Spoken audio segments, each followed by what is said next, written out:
If you suddenly stopped shaking hands, stopped standing in line, questioned why you work the hours you do, or why certain clothes feel appropriate, while others feel improper, people would look at you like something was wrong. But almost none of these rules are modern inventions.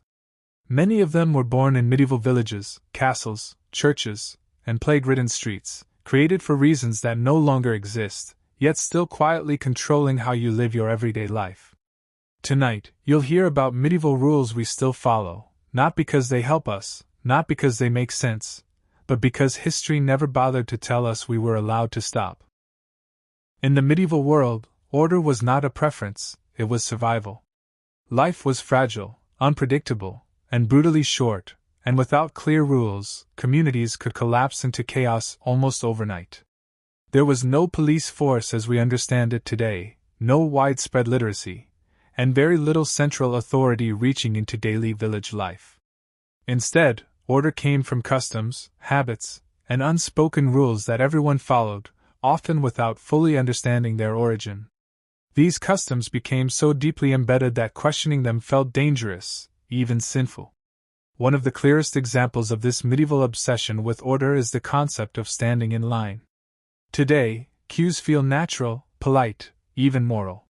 Cutting in line feels like a small crime. But the idea that people should wait their turn in an orderly sequence was not universal throughout history. In medieval Europe, lines formed not because they were efficient, but because they prevented violence. Markets, wells, bakeries, and church doors were flashpoints for conflict. Food was scarce, water was limited, and tempers were short. Without a shared agreement on who went first, disputes could escalate into fistfights or worse. So communities developed informal but rigid systems of turn-taking. Elders went first. Guild members went before outsiders. Locals before strangers. Over time, these systems simplified into something closer to the modern line, not because it was fair, but because it reduced bloodshed. What began as a violence prevention tactic slowly transformed into a moral expectation. Even now, when resources are abundant and danger is minimal, we still feel that lining up is the right thing to do, long after its original purpose has vanished. Another medieval rule rooted in order is the way we structure time. The medieval day was not divided by minutes or productivity metrics. Instead, it revolved around church bells.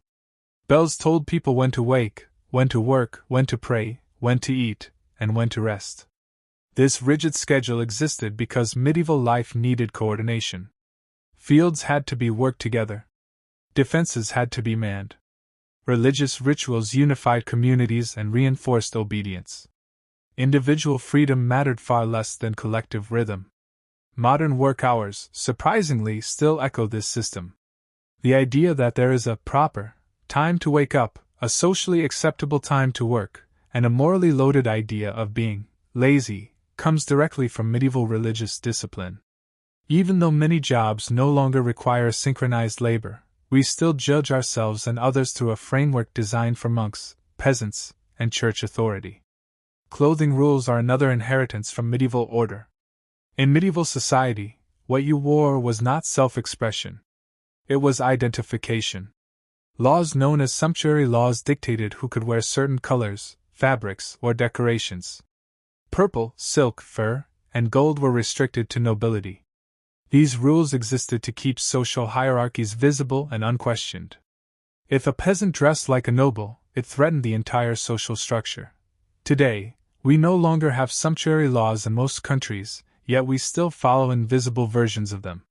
Certain clothes are considered professional, others disrespectful, others inappropriate, often without a clear explanation. The anxiety people feel about wearing the wrong thing to work, school, or social events is a direct descendant of medieval fear of breaking visual order. Even when no punishment exists, the discomfort remains. Perhaps the most powerful medieval rule we still follow is obedience to tradition itself. Medieval people believed that customs were inherited wisdom, passed down by ancestors who knew better. Change was dangerous. New ideas were suspicious. This mindset made sense in a world where experimentation could mean starvation or death. But in modern life, This same instinct causes people to defend rules simply because that's how it's always been done, even when those rules actively harm well-being. What makes these medieval rules so enduring is not their usefulness, but their invisibility. They no longer announce themselves as laws. They feel like common sense. They feel natural. And that is why they are still obeyed centuries after the world that created them disappeared. In the medieval world, manners were not about kindness or respect in the modern sense. They were about survival within a rigid social hierarchy.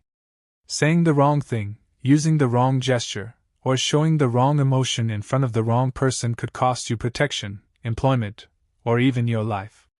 Politeness was not optional.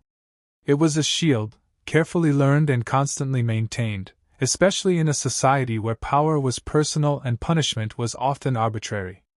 Medieval etiquette developed most clearly in noble courts, where everyone lived under the constant gaze of superiors.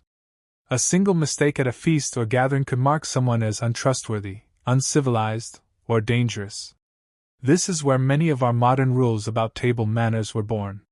Eating quietly, not reaching across others, keeping your body controlled, and hiding anything considered animalistic all emerged from a deep fear of appearing low status.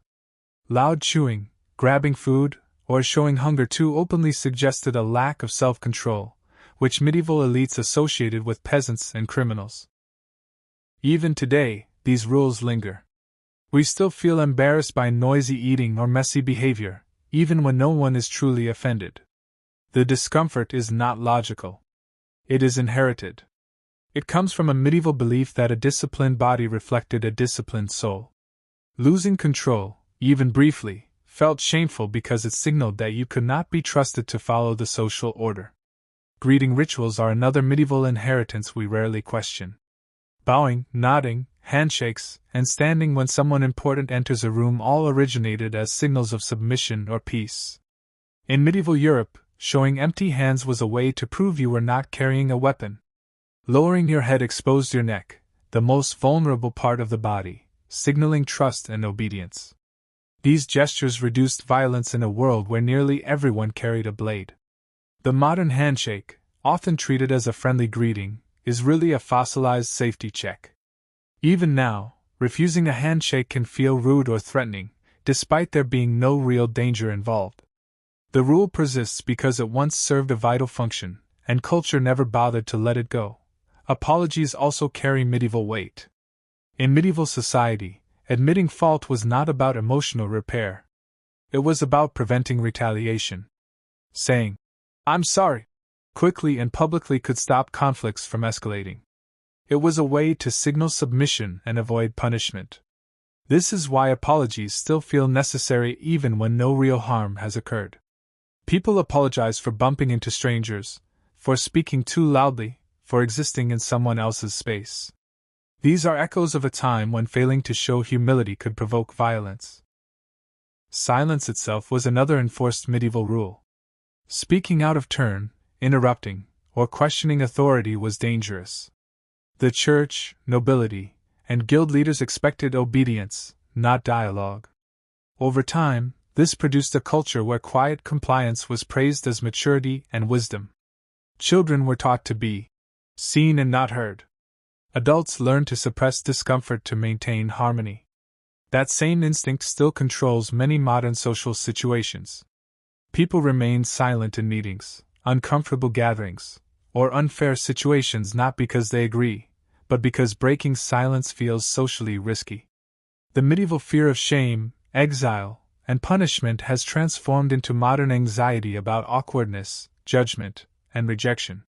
Perhaps the strongest medieval rule hiding inside modern politeness is the idea that causing discomfort is worse than enduring it. Medieval communities valued stability above truth. It was better to tolerate injustice than to disturb the social order. This mindset explains why people still smile through exhaustion, accept unfair treatment, and avoid confrontation even when it harms them. The rule was never written down, but it was taught through centuries of survival. Do not rock the boat. These manners no longer protect us from swords or public punishment, yet they still shape how we move, speak, eat, and apologize. They operate quietly, beneath awareness, making medieval life feel closer than it should. And as long as social shame feels real, these ancient rules will continue to guide behavior, even in a world that no longer needs them. In the medieval world, work was never just about survival. It was about obedience. Labor was tied directly to morality, faith, and social worth in ways that still quietly shape how people judge themselves today. To medieval society, an idle person was not simply resting. They were suspicious, sinful, and potentially dangerous. This belief did not come from economics alone. It came from fear. Most medieval communities lived one failed harvest away from starvation. When everyone's survival depended on collective effort, any appearance of laziness threatened the group. Over time, this fear hardened into doctrine. The Church reinforced the idea that work was holy and idleness invited sin. Monks followed strict schedules where every hour was accounted for, not because constant labor increased productivity, but because it disciplined the mind and body. To be busy was to be virtuous. To rest without permission was to risk moral decay. This mindset slowly spread from monasteries into everyday life. Peasants worked according to seasons, but when work was available, refusal was not tolerated. Lords expected visible effort, not efficiency. It mattered less how much was achieved than whether you appeared obedient and active.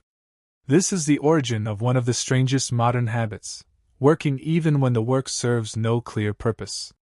Today, many people remain busy long after productivity has stopped increasing. Emails are sent late at night. Tasks are stretched to fill time. Rest feels earned only after exhaustion.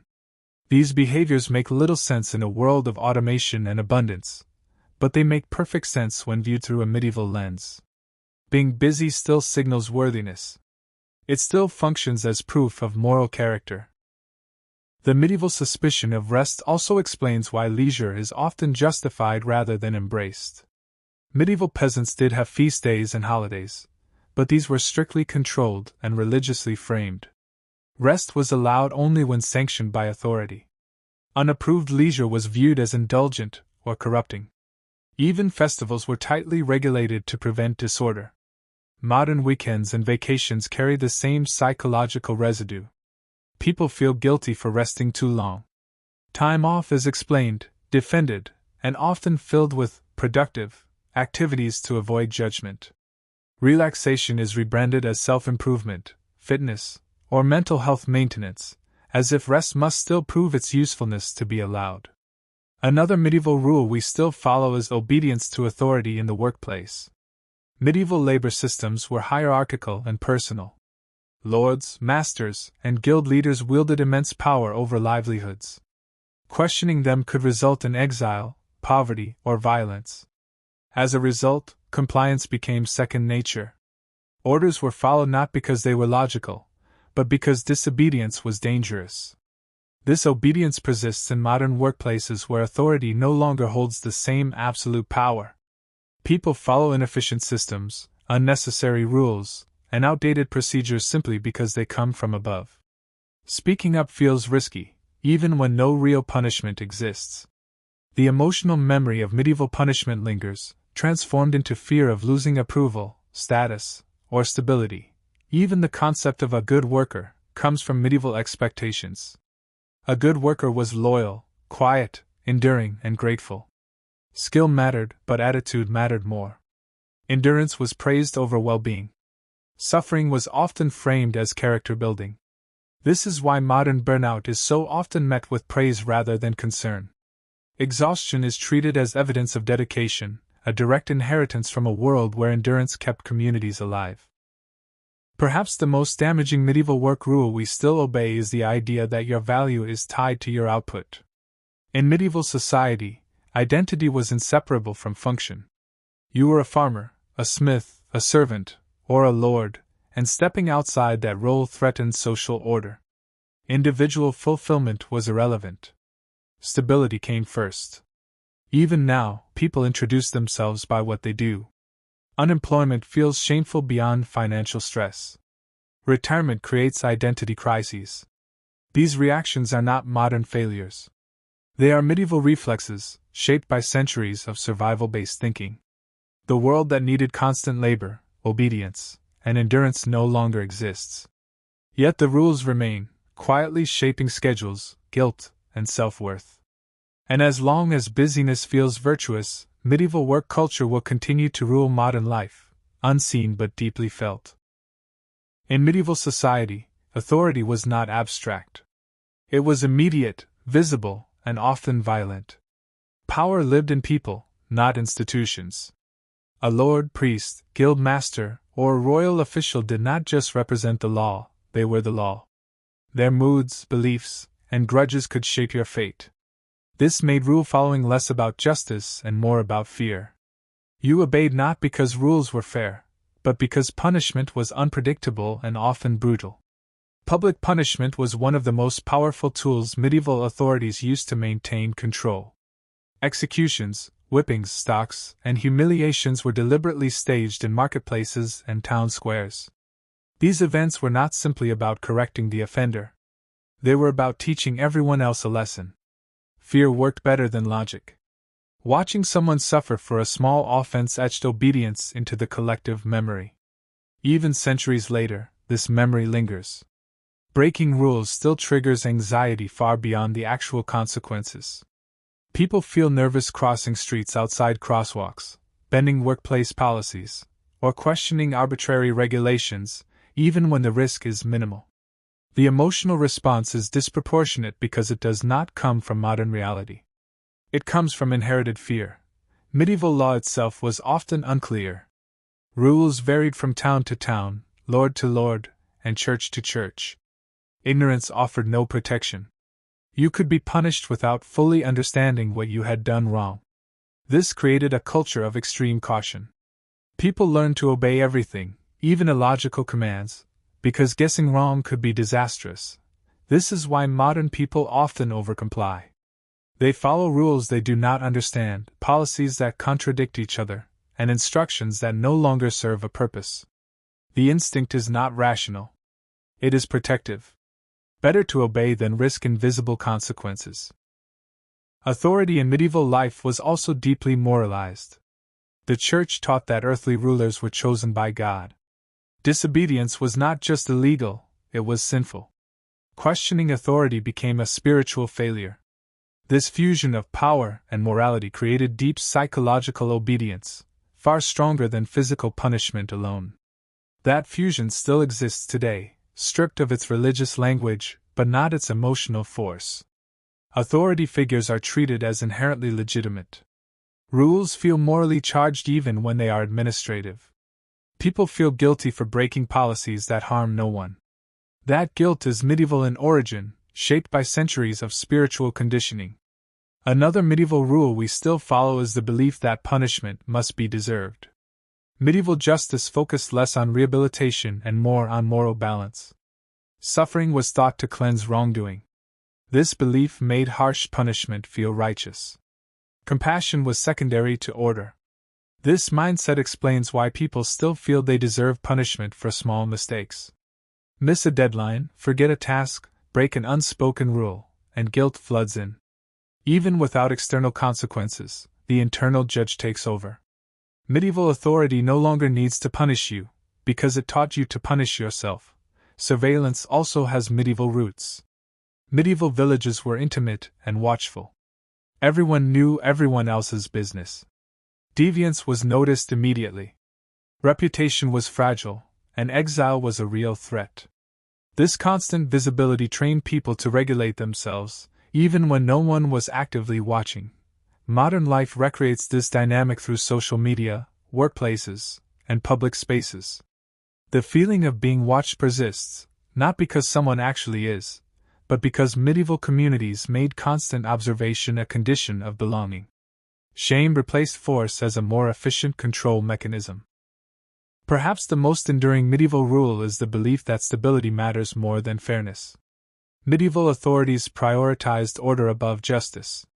Peace, even unjust peace, was preferable to chaos.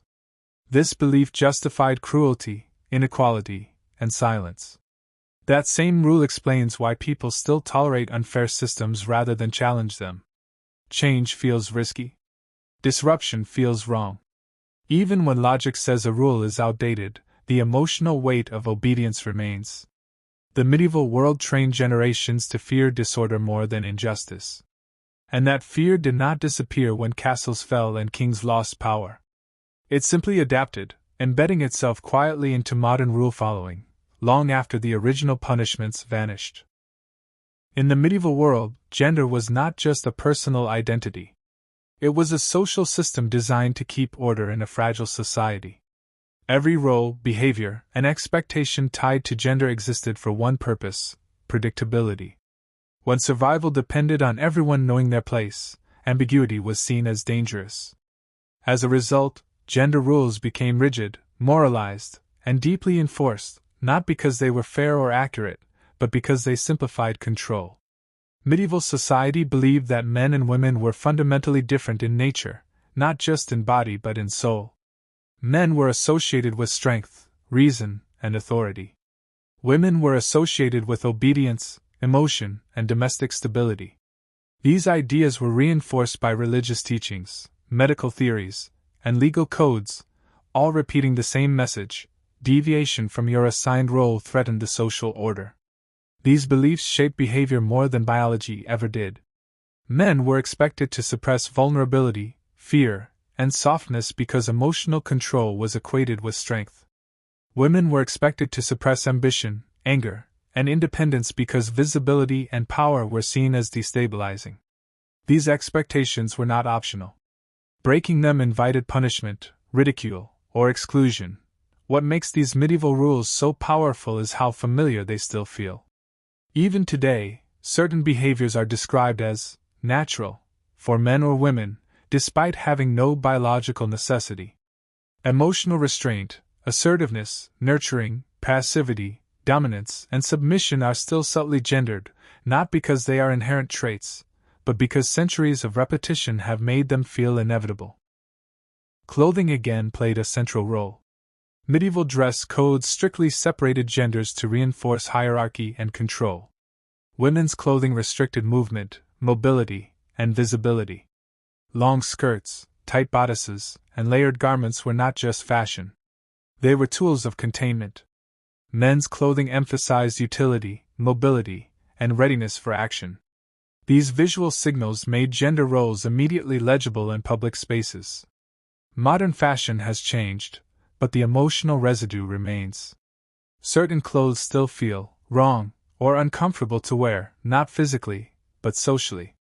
The discomfort does not come from the body. It comes from medieval conditioning that taught people to police themselves and others. Speech was also controlled. Medieval women were frequently warned against speaking too much, too loudly, or too publicly. Silence was framed as virtue. Men, on the other hand, were expected to speak with authority and confidence, even when uncertain. These rules had nothing to do with communication efficiency. They were about power. This legacy explains why interruptions, tone policing, and judgments about assertiveness still feel charged today. When someone violates an old gender rule, the reaction is often emotional rather than logical. It feels unsettling because it disrupts a script written long before modern values existed. Marriage expectations are another medieval inheritance. Medieval marriages were economic and political arrangements, not romantic partnerships. Gender roles within marriage ensured labor division and inheritance stability. Love was secondary. Duty came first. These arrangements trained generations to associate gender with obligation rather than choice. Even in modern relationships, traces of this structure remain. Expectations about who sacrifices, who leads, who adapts, and who maintains emotional labor often echo medieval assumptions rather than conscious decisions. When these expectations are challenged, conflict arises not because something is wrong, but because something ancient is being questioned. Perhaps the most enduring medieval gender rule is the belief that deviation must be corrected. Medieval society treated nonconformity as disorder. People who did not fit expected roles were punished, erased, or forced into compliance. This created a deep fear of standing out. That fear still exists. People hesitate to behave naturally if it risks social judgment. They perform roles rather than express needs. Medieval society no longer enforces these rules with law or church decree, but social pressure continues the work quietly. The medieval world needed rigid rules to survive its instability. The modern world does not. Yet the rules remain, embedded so deeply that they feel like common sense rather than inherited control. And as long as these expectations go unquestioned, medieval ideas about gender will continue shaping behavior long after the reasons for them disappeared. The reason medieval rules still govern modern life is not because they are useful, and not because anyone consciously chose to keep them. They survive because they became habits of the mind. Medieval society repeated these rules for centuries, long enough for them to sink beneath awareness. When a rule is followed for generations, it stops feeling like a rule at all. It becomes instinct. And instincts are far harder to question than laws. The medieval world was built on fear of uncertainty. Disease, famine, violence, and divine punishment hovered constantly. Rules created the illusion of control in an uncontrollable world. Even when those dangers faded, the emotional comfort of structure remained. Humans learned that following rules felt safer than facing ambiguity. That lesson did not disappear with modern medicine or technology. This is why many outdated rules persist even when logic argues against them. Standing in line when it no longer matters, apologizing when no harm was done, working when rest would be healthier, obeying authority without understanding why, performing gender roles that feel restrictive, and fearing minor rule breaking as if it carries real danger. These behaviors are not mistakes. They are emotional fossils. Institutions also benefit from these inherited rules. Workplaces, governments, schools, and social systems function more smoothly when people self-regulate. Medieval society relied on visible punishment to enforce obedience. Modern systems rely on internalized guilt, shame, and fear. The mechanism changed. The outcome did not. Technology, rather than freeing people from medieval thinking, often amplifies it. Digital surveillance echoes village watchfulness. Productivity metrics mirror monastic schedules. Online shaming recreates public punishment without physical harm. The medieval village never truly disappeared. It simply expanded and went online. Perhaps the most unsettling truth is that many people find comfort in these rules. Structure reduces anxiety. Clear expectations relieve the burden of choice. Medieval rules offer a sense of belonging and moral clarity, even when they restrict freedom. Letting go of them can feel like standing without a map in unfamiliar territory. This is why change is slow. Not because new ideas are unavailable, but because old instincts resist replacement. Questioning medieval rules requires tolerating uncertainty, discomfort, and social friction, the very things medieval society trained people to avoid. Yet awareness changes the relationship. Once a rule is recognized as inherited rather than natural, its power weakens.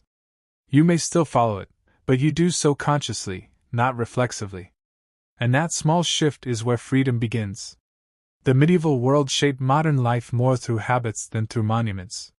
Castles crumble. Laws change. But emotional conditioning lasts. And until these hidden rules are examined, they will continue to guide behavior quietly, shaping the future using logic designed for a world that no longer exists. Tonight, as you drift toward sleep, you don't need to reject these rules or rebel against them. Simply noticing them is enough. Awareness loosens their grip. And sometimes, understanding why a rule exists is all it takes to finally ask whether it still deserves obedience.